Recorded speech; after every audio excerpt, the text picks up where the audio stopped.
exciting to be here today because my guest today is Bev Rider, who is the Senior VP and the Chief Commercial Officer at Hitachi. Bev, welcome. Thank you for having me. Yes. We have to toast to having you here because, you know, it's important to get our drink this morning. Because you know it's noon somewhere. So let's talk about, you have an amazing career. Thank so you. What I want to talk about is explain your journey, because most people aren't an attorney and then don't do their job as an attorney and then do an amazing career and get into the Internet of Things, but do all kinds of things. So help us understand what you're doing today at Hitachi and how you ended up getting to Hitachi. Wow. From going to GE, being an attorney, not serving actually the role of attorney, and now I think kind of serving in a sales role, managing sales, but I'm not quite sure. Tell everybody, talk about this journey. Wow. Because this is a big one, and an expansive one, an exciting one. It is. So ever since I was a little girl, I expected to take a straight road. I was very black and white and inside the box. And somehow my career has zigzagged all over the place. I don't really know how that happened. I know I created it. I'm a yes person instead of a no person. So anytime I get asked to do something, I tend to say yes. I started at just wanting to do business, and my big goal at the time was to work for Procter & Gamble, and I got that as I was coming out of college, and then decided, well, I'd been thinking about law school, maybe I'd go to law school. I finished law school. It was a great experience for me, but what I learned in law school is that I was good at taking organizations and helping them change. My dean of my law school really wanted to move the law school in a different direction, and she tasked me to help with that from the student side. And so she was truly my first great influencer in my life. Her name's Joan Watt, and she made me think outside of you can do anything you want to what is it that you like to do. So it's the idea of inspiring you to be you instead of thinking inside the box, which law school is very rigid. You have to follow certain rules. And what I'm taking from this is you're not a rules person, yet you want to do a lot of different things. Yes, but yet law school was maybe a little too rigid in some ways. I think that it was, but I didn't know that at the time. I spent the first probably 20 years of my career being very rigid myself and staying inside my box in black and white. And even though I was zigzagging, I didn't realize yet I was zigzagging. Now I know I did. So I really went to where I thought there was a need. It didn't matter if it was in law or then when I went into telecom. Telecom was going through massive change. There was the internet bubble when I started, which was wonderful. And I was super lucky to get some great customers. I had the Gate Foundation and Amazon and a company called Exodus that was later bought by Cable and Wireless. And as a result of that, I was exposed to things that were cutting edge in the industry. But because I was an attorney and I didn't even know what a twisted pair was in telecom when I started, most people don't know what a twisted pair is, so you're not alone. But I didn't know. I didn't know what I didn't know, so I thought we could say yes to everything. And so when a customer would bring me something that was new or different, I would say, well, of course we can do that. And then I would go back and find out, oh, we've never done that before. And so I got to be that person that figured out how do we do it, who do you need, how do you bring people together within an organization to get them to do it differently. So when you look at this, in getting into the IoT, did you know that you were actually going to be in the IoT this long? That when you started out, most people didn't understand the Internet of Things was even a journey that we were going to be on, because people are just now. I mean, talk about how long ago was that when you first got into the Internet of Things, because it's still being adopted now. It's not like people say, I get it. We still have a lot of people who don't understand what the Internet of Things is. So my first experience was working in telco, and that's a long time ago, like in the late 90s, early 2000s. You're officially dating yourself. I am. All the rest of us, don't feel bad. I know, I'm old now, what can I say? I don't think that's true, but you're experienced with the IoT. But Amazon wanted to take book selling to the internet. And so that was my first quote-unquote Internet of Things experience. Amazing, right? Nobody thought that it could be done. Look at us now. Look at Steve Bezos. He says he thought it could be done, right? Right. So then from there was a bunch of mergers that happened in telecom. I was there for 12 and a half years. I had this great leadership team that took me along and helped me grow and expand, and CenturyLink was about to purchase us, and so I left, and so did my husband, and we went and we started a company. And that company somehow fell into the Internet of Things. It was called technology, and then it was called M2M, and then now we call it, well, the cloud, and now IoT, and I'm sure it's going to be called something else sooner or later. And its name, IoT, as we keep saying, it's not going to be IoT. Right. So now you went from there and you ended up at GE. Yes. And how long were you at GE? I was at GE not very long at all. There was a lot of transition happening. Actually, I would say that the thing after the business was gone that we did is I looked all over the place to see who inspired me. And there was a gentleman, Hans Vestberg, who had all sorts of stuff all over the internet, and he was the CEO of Ericsson out of Sweden. And so I didn't interview anywhere after the company was sold. I decided that's where I was going to work. I called everybody I knew who would get me interviews across the place, and Nicholas Helvedop, and another gentleman brought me into the company, and so I went to Ericsson, and I ran IoT there. And so looking at that, and then you ended up now you're at Hitachi. Yes. And as the Chief Commercial Officer, Senior VP, what exactly does that entail? Because you're traveling a lot. You're doing a lot of things. What does that actually mean? I think it means different things depending what company you're in, first of all. So nobody who's listening to this think this is the way it is everywhere, because it's really just a title. It's about helping all of the different organizations, and Hitachi has like 900 of them across the world, but it's helping them understand what assets they have that they can bring together with other assets within Hitachi to deliver a business outcome to a customer. And it's my job to help mediate between all of that. It's my team's job to be the subject matter experts based on the industries that we're concentrated on, and then also to run part of that IoT sales organization and business development. So maybe I should be saying, what's it like working for a Japanese company then? Because that's where the difference comes in. It's not necessarily working for an American company. It's really your philosophy of IoT for a Japanese company, right? It's different. That's what you're saying. It definitely is different. In fact, it might be my favorite thing I've done so far in my career. Why? Because they're patient. And there's a strategy and a methodology to how they think and where the company's going and how they're getting there. So they plan in 3-year blocks, but there's also a 10-year plan and a 20-year plan. So there's a whole pathway, and you can figure out how you can move the ship that's over here and make it avoid an iceberg in order to go in that straight line that they're trying to do. And they empower you to do that. How does it work when technology is moving so fast to plan in 3-year blocks like that? Because it's an ever-moving, transformative time we're in. Can you really make things happen if you're planning in 3-year blocks like that? Well, I believe you can. I would have told you before this position, I've been here over a little bit over a year now, that you wouldn't be able to, but you can. It's really about being futuristic in your thought and then lining up. So one of the differences in a Japanese company is that if Higashihara-san, who is our CEO, or Hisham, who is our regional CEO, decides that we're going to move, the whole entire company moves in lockstep. It isn't, I need to make 50 calls and get somebody on board. It comes from top down, and there's an immediate shift to 350,000 people. I find that an amazing environment. So being a Japanese company, do you actually, you're based in Florida, your family and you, but where is Hitachi itself then? The Japanese company is based there, but is there a US-based headquarters? Where's your team based? So my team is everywhere. They're everywhere, so they're just moving around everywhere. They are, and that's because we have to be where our customers are, and our customers are everywhere. So we have regions across the world, but the big piece of it is that there's all these different operating companies, and there's like 20 of them that I know of in the U.S. One is in Santa Clara, one's in Dallas, there's another one up in New York City. I'm sure there's many others across. Yeah, there's one in Orlando, but I've never actually even been into that office. It's just how much I'm home. So how do you make it all work? How do you plan and make things work and get things done when everybody's so diverse like that, so allocated everywhere?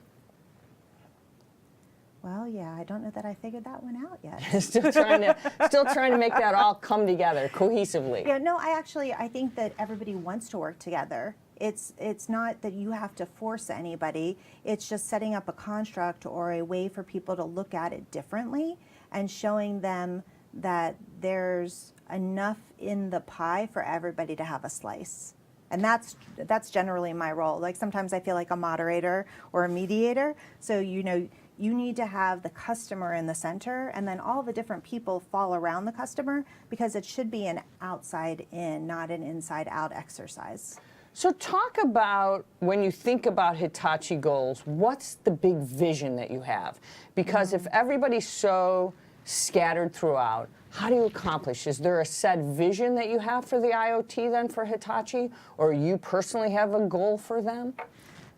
Well, I have a goal for them, and I believe that it aligns with the corporate goal. So the corporate goal is to look at IoT from a business outcome perspective and to use the industrial assets that Hitachi's been doing for the last 130 years and do what we're doing internally, externally for our customers, and using all the core IP that's been developed. Like we have, it's kind of a funny thing, but we'll have like a giant room and it'll be full of programmers. And if they have a great idea the night before, they can come in and they have the leeway to program their idea and then share it with the board of people to see, is that something that we could productize and take to market?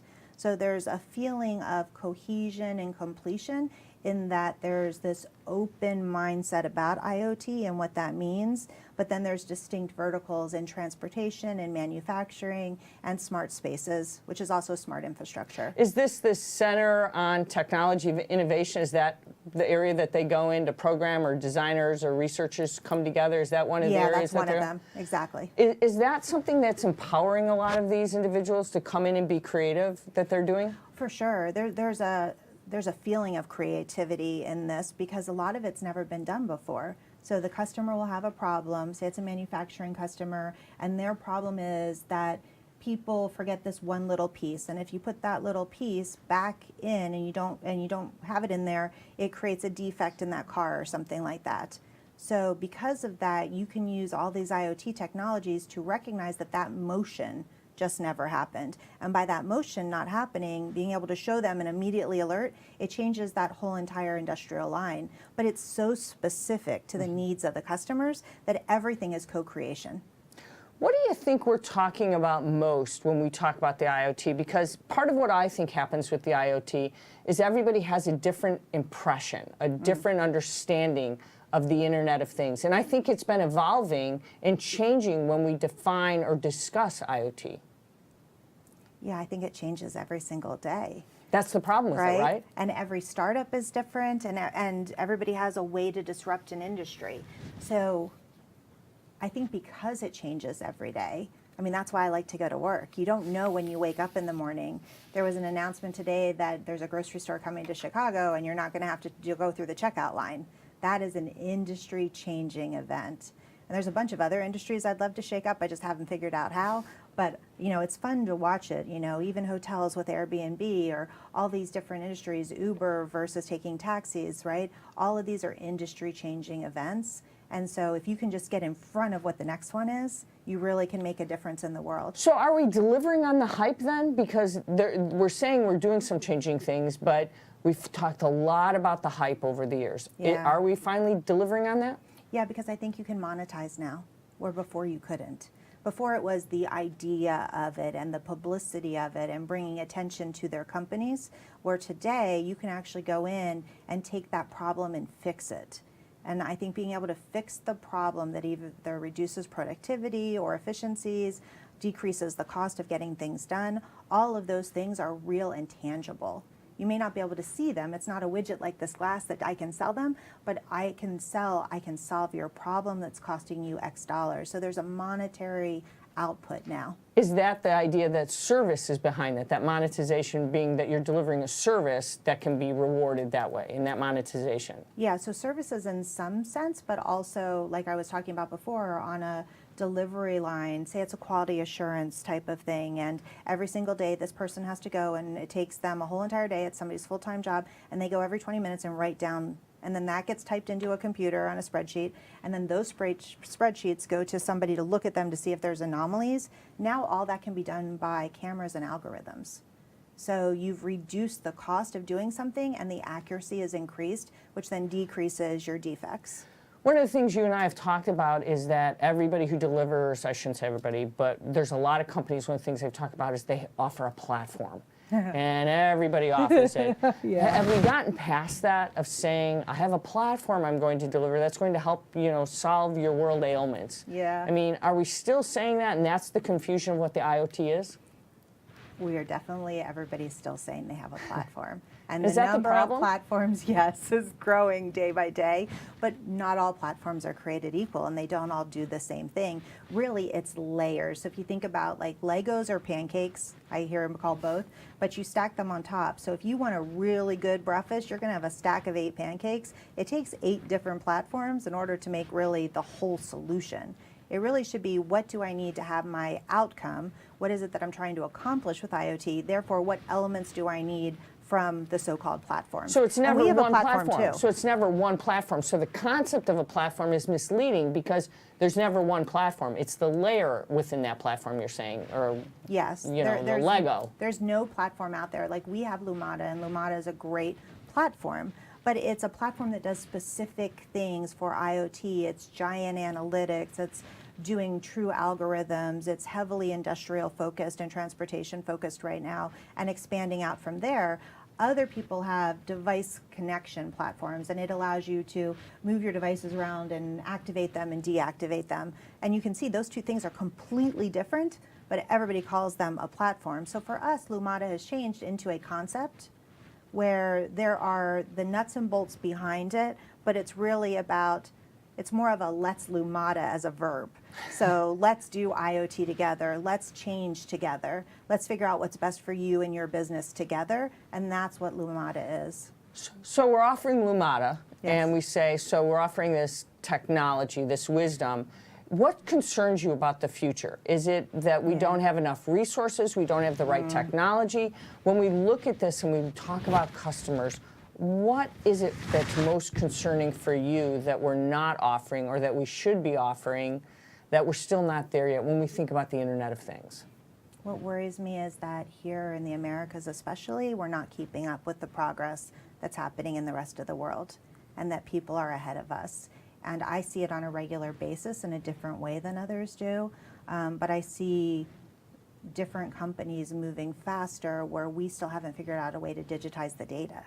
So we need to figure out what those stepping stones are. And because our workforce is aging, it worries me that the people that know how to do it, who can help us craft a technology solution that will make it easier, faster, better, more productive, more efficient, are going to retire or are going to leave the workforce. And we're not going to be able to get that mindset and mind share that's needed to come up with the solutions to keep up. So why are we behind other countries who understand digitization?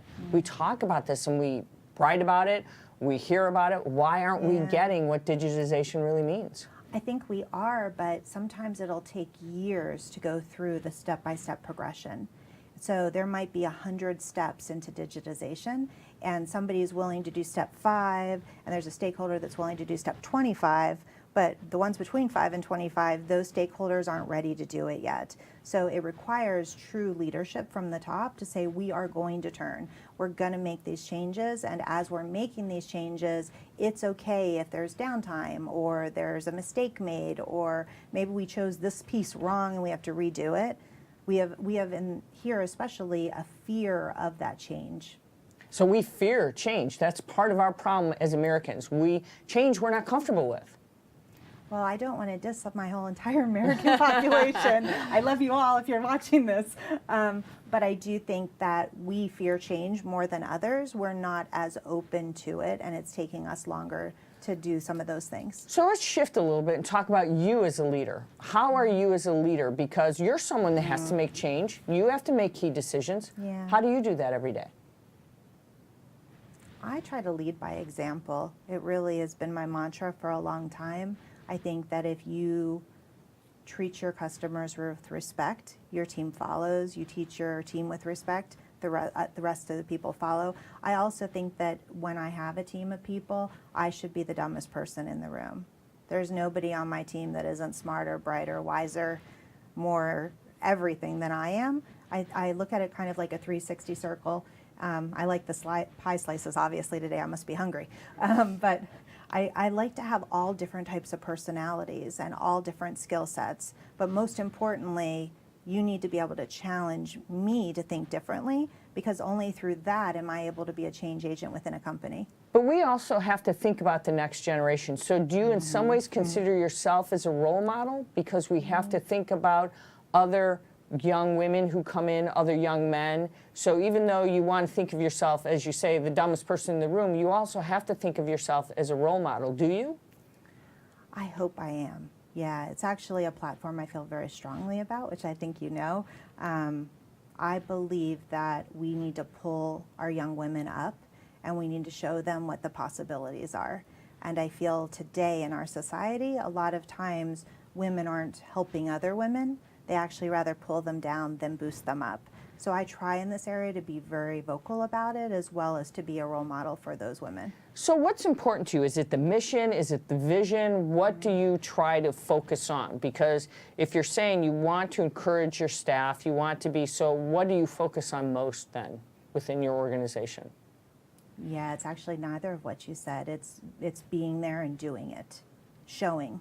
It's all about showing it and being able to be that person that's in the field, in front of it, evangelizing, doing all the things that I'm asking them to do so that they can follow suit, right? I need to be the hardest working person on the team, because if I'm not, then I'm being hypocritical. But then you have to make sacrifices. Being the hardest person requires sacrifices. And then that means you're giving something up. Is it hard to do that? Because you can't do it all. This isn't like a Barbara Walters make me cry session. Well, I'm trying not to, but it's the reality, right? I mean, Yeah, let's look at it. There's sacrifices sometimes definitely. you don't want to, and I mean the reality is it's going to be, and that's hard. And I'm certain if I brought your 3 children in here, they're going to say you have to give some of those sacrifices. But in order to be what you want to do, to give them the great life you want to teach them, you have to make those sacrifices, right? Yeah, so with But do they get it? Sometimes. Yeah, that's tough, right? Yeah. So with age, though, I've come to terms with it a little bit more. I understand that it is a sacrifice and I can't do it all. I used to try when I was younger to do everything. You know, I was going to be the homeroom mom, and I made the homemade cupcakes, and I would be, you know, stacking lunches before I had to travel the next week, and I would have everything labeled, and I'd have all the outfits planned out. Like, I was a crazy Granimals. person. You had those granimals. I did. And then over time, I just realized that that's actually not what they need and want from me. What they want is that when I'm home, I'm 100% theirs. And so that's what I try to do. So does that then translate the way you are as a leader? When you're there, you are there for your team. When they need you, you give them that same attention, because they're all over the place. Yes. So how do they get you? Because if you're traveling all the time, Yep. you can't be there for them either. Something has to give, so you have to be able to give the time that they need to do the job that they have to do effectively, or they don't think you're a very good leader either. Something has to Right. give on both ends. Well, I am a master texter, it turns out. They tease me about it all the time. You've got those 2 thumbs so going it doesn't all the time, matter. right? And I also don't sleep very much, which is super helpful. That's super unhealthy. So let's just put that out there too. Let's call your doctor now. So something's always going. You're Yeah. revved up all the time. So when you look at this, But I have been for many years. so how do you nurture your team then? You're texting them. What's the secret you found to keep your family in check, your work life in check? You know, but you're sacrificing then your personal, your person then. Because you can't do it all. How or give the secret that you're able to achieve it. Gosh, I wish there was a secret. No, so it's my personal that suffers, for sure. Me personally, the ability to have the time to exercise or to walk or to go eat a healthy meal instead of eating at midnight. You know, those are the things that absolutely suffer. My love of reading, cooking, and gardening, Gone. those things are on hold because I had to give up. I have this weird thing. I love to scrapbook. The creativity to it, I love that. And Scrapbooking gone. Yeah, all those things are gone. I don't On do hold. any of those. They're on hold. Right, and No they'll good come book back. reading. No good book reading. Yeah, unfortunately not. you know. No, if I put up a book, I get to page 5 and I'm asleep because I'm I so can tell you, I tired. can attest to that. I turn a movie on at night, read a page, gone, out sleeping. Yeah, Yeah. I can attest to that. But that's okay with me because everything else is so much more important to me. Hitachi is my last thing that I'm doing. So I know this in my career when this is over, if it's 2 months from now or 10 years from now, I'm done. And so I want to make a substantial, significant change. And I think I can, and I believe that the team that I work with, I have phenomenal men and women on the team, my peers as well as my leadership and my team itself. And I believe that if we do it right, we can change the world. And what an amazing opportunity. So talk about that. What can leaders do today to actually be better leaders? Because we've got a lot of bad leaders out there. And we see it every day on the headlines, and we've got a lot of bad news. What can they do to be better leaders, and how do you become that role model that you talk about? What do they need to do? What advice would you give someone out there? That you have to have your team first, and the team comes before you, right? When you're on the uphill climb and you're looking for your next big thing, or it's about you, it's a completely different type of leadership than when it's about your team or your leader, right? When you take yourself out of the equation, which for me now, I'm not on any climb and I don't need to go anywhere, I feel like I'm better for them because it's all about them. Because you asked before, how do you create that team? That's because when they need me, I have their back. And when I get on my team calls, I mean, if you go on vacation, you better be on vacation, right? It took me a long time to learn that, but you need to do it. You know, if something happens with your son, I'm going to be the first call you get. Like it's about having their back at all times, and you need to be the one to fall on the sword. I never say, oh, so-and-so did that wrong. I say, what could I have done differently? What could I do better? And whenever I have to let somebody go, I take that as a personal failure. That's on me because I wasn't a good enough leader to get them where they needed to be. How do you foster then creative thinking? So I'm in the process right now, and I have done this now twice in my last 2 positions where I had to look at that millennial generation and figure out, first of all, what is it that I can offer them that makes them want to come to me instead of Google? Right? There's a slide. A lot of people want to go play time. Right. It's a play environment. What can you offer? And how do you compete with that? Because it's a competition for sure for great talent right now. And what I found is that it's really the mentorship and the ability to spend time. And you're going to say, well, there's no time to be had. Not for these individuals, because I put that in high priority. So it's really about being able to help them find what their personal passions are. And even if it means they're only with me for a year or 2, which seems to be their average span in jobs, and then they're going to go somewhere else, that creativity and the energy that it adds to the team is critically important, right? It can't just be all people my age and older. So I'll do a lot of interviews. It might take me 100 to find one person. It could be more than that. But I'm really, for me personally, looking at a two-way street. Not only do they tell me what they need, but I can tell them what I'm looking for, and we find middle ground. So going through 100 people, you can find the time to find that one that's going to stay a year. You find the time to go through that. I mean, it's a challenge. That's what you have to do today. It's super important. Talk about women. Right now, we find that younger women achieving their better selves. We talked a little bit about that earlier. We're finding that there's not enough women in the industry in technology, and it's still we can't get them. And there's less women coming in now. We thought we had a climb, we were boosting. Now we're going back to the decline again. What do we need to do to encourage women to get back into this industry that you love so much, that we're talking about? Yeah, I think it starts much much than when they're getting out of college. I think it starts in the end of elementary school and home life. I think first of all, it's setting examples in our own households. The thought that we can do it all, and that's how we brought up this last generation, I think that it needs to change a little bit. It needs to be, you know, what makes you happy and how do we get you there? Instead of our expectation is you're going to be married, have babies, be the top of your career, make the cupcakes instead of buying them at Publix, like whatever those things are, we have to change that conversation into finding their personal joy as they're going along. And I think that that's how to get more. I also think that there's this culture right now, and it bothers me a lot, of young women hurting young women. And the social media holding aspect, them back and and pulling them down. It's not cool to be smart. It's not cool to be intelligent. It's a different kind of bullying. intelligent. It's a different kind of way of keeping women down. Yes. Not encouraging them, building them up, not networking and inspiring them. Yeah, and it used to be that if you found a like group of women, Your own tribe, so to speak. exactly, and there was your core group, and that core group stays with you throughout your life. Now it seems to be morphing into an ever-moving, changing group of people. So you don't have that backup on your bad days. And I think when you don't have that backup on your bad days, it makes it easier to then just shift. Men have always done that. They've found a way to build and buddies that they've Yeah. shared, and women have just not found that group that they need to do.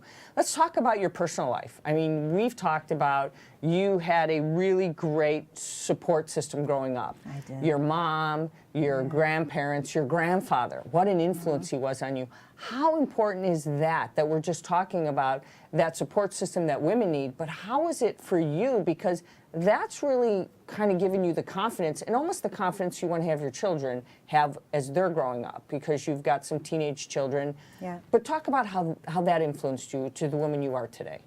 Wow. Now it is a Barbara Walters moment, right? It is. So, Should we get the Kleenex? We might have to you have might our need producer to. do I have that to right go now. now. It's been amazing. My life, I'm so very fortunate for the people that have been in my life, both my immediate family as well as my mentors. I've had phenomenal mentors as well throughout my career, and plus I have a great husband who's totally 100% supportive of me, if not more. But I would say back We in might my have to formative... get Dave on here. We might Yeah. have to have him talk here. In my formative years, my mom had a work ethic like I had never seen. She was a young mom. She had 2 kids and somehow worked full-time and went to school full-time. So I come by it in that light, right? That's what she taught me. That's what I saw my whole life. So from the time I was a baby on until I was in college, she was going through various degrees, and she has tons of them. I don't even know what they all are, but there's a lot of them, a lot of education. And but she always also worked full-time to put bread on the table for us. So my brother and I were really lucky in having that work ethic, but because of that, I got that early on. My grandparents, my mom's parents, they were like my second parents, if that makes sense. My dad didn't play a big role in my life at that time, and my stepdad hadn't been part of my life yet. And so my grandpa was my dad, and he really believed in me and pushed me up. He had businesses, he was entrepreneurial in nature, but he loved me like no other. He just thought that I was all that. He smiled. You could feel him smile as I came into the room, and that just gives you this inner strength, I think. I tend to be very resilient anyway, but he gave that to me. And then I was really lucky on my dad's side to have this grandfather that taught me about competitive nature and being the best you could be. And from a little girl, he would be playing poker with his guy friends, and I'd be sitting on his lap, and they'd be having guy talk. So I got guy talk at a really young age, like, okay, that's guy talk, and I'm not a guy. I totally got that early. But he would have me do like I was like 3 years old doing multiplication tables, and every time I did them, if I got to the end faster than the time before, I'd get a quarter. And so I became inwardly competitive instead of externally competitive. And I credit him for that. I could have been externally competitive, but I really wasn't. And then I did some competitive gymnastics, which he also really supported.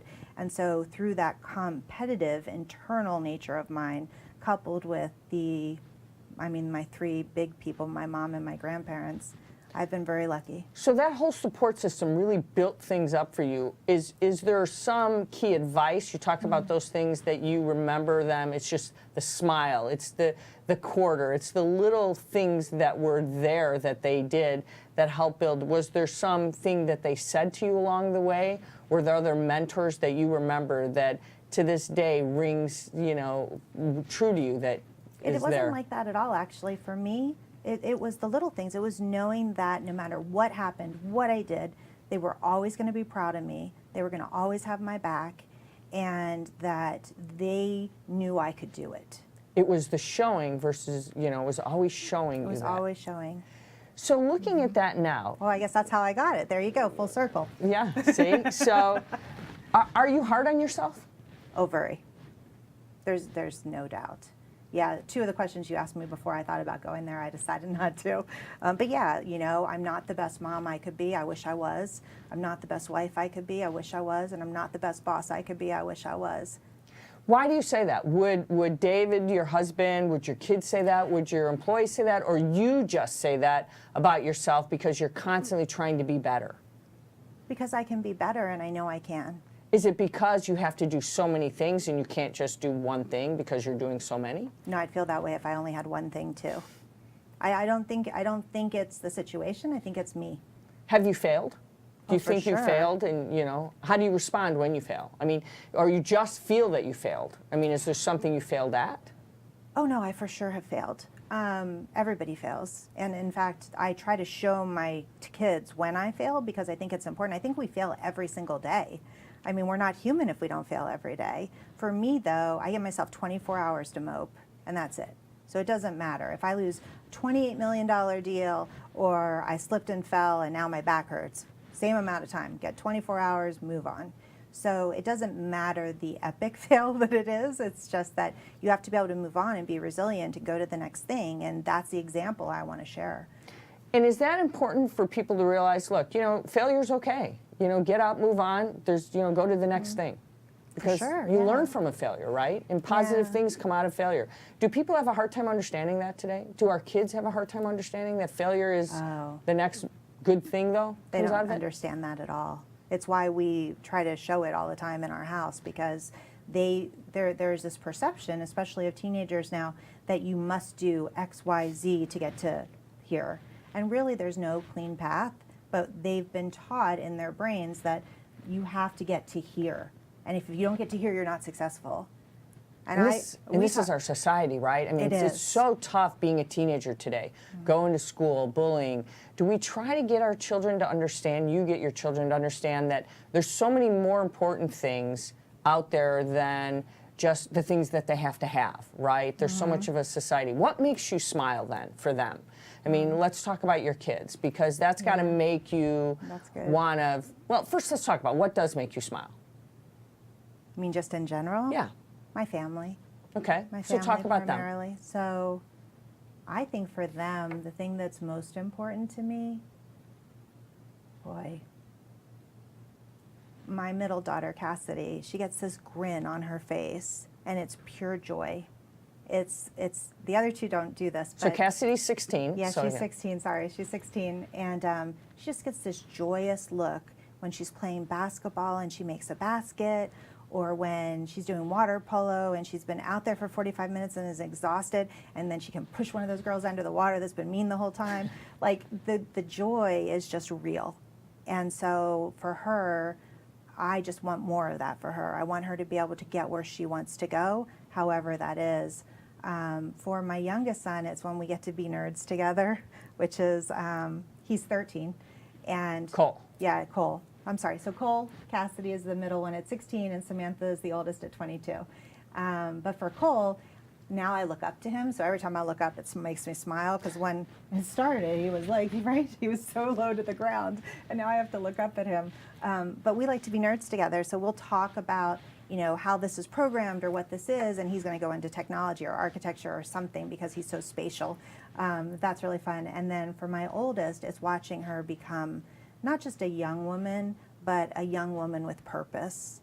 She's super nice. She does a lot of things for her friends. Watching that nurturing side of her come out at this age. And she's very entrepreneurial, which is a super big surprise. It's recent, and it's a big surprise. So all those things make me smile.